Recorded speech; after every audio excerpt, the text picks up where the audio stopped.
ప్రభుత్వం 5 సంవత్సరాల పరిపాలన ఎలా ఉన్నిందంటే మసిపూసి మారేడికాయ చేసినట్టుంది.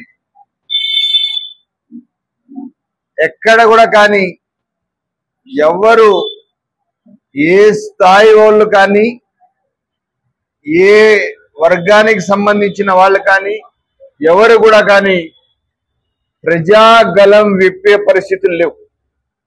నోరెప్పి మాట్లాడాలంటే ముందు వాళ్ళకు పర్మిషన్ ఉండాలా, లేదంటే వైఎస్ఆర్ పార్టీ.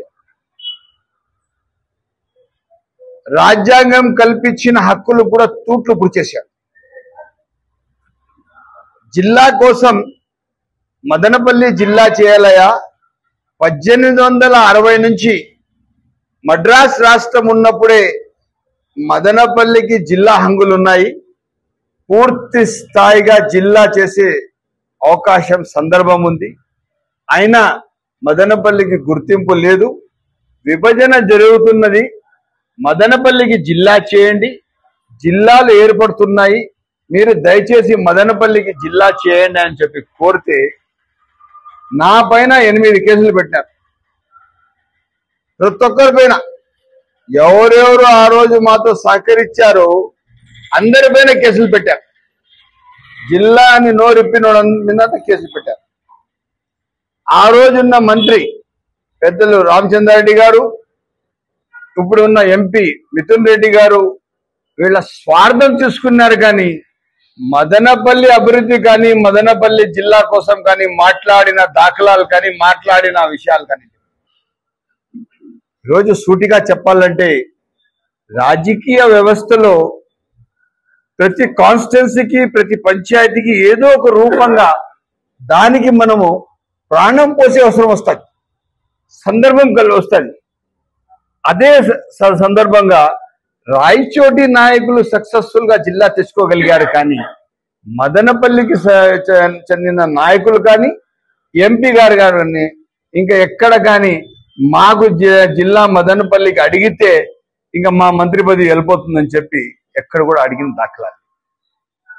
ఈరోజు పెద్దలు చంద్రబాబు నాయుడు గారు 2024 మొన్న జరిగిన సార్వత్రిక ఎలక్షన్లో వచ్చి మదనపల్లిలో చాలా స్పష్టంగా మాటిచ్చారు ఏమని జిల్లా ఇష్టం. అదే క్రమంగా ఈరోజు ఏదైతే కమిటీస్ పనిచేస్తున్నాయో ఆ కమిటీస్ ఇంపార్టెన్స్ మదనపల్లికి ఉంది అని చెప్పి ఒక కార్యాచరణ తీసుకొని వచ్చింది. త్వరలో ఏదో ఒక రూపంగా మదనపల్లికి జిల్లా ఇస్తారని చెప్పి పూర్తిగా ఆశతో తప్పకుండా మదనపల్లి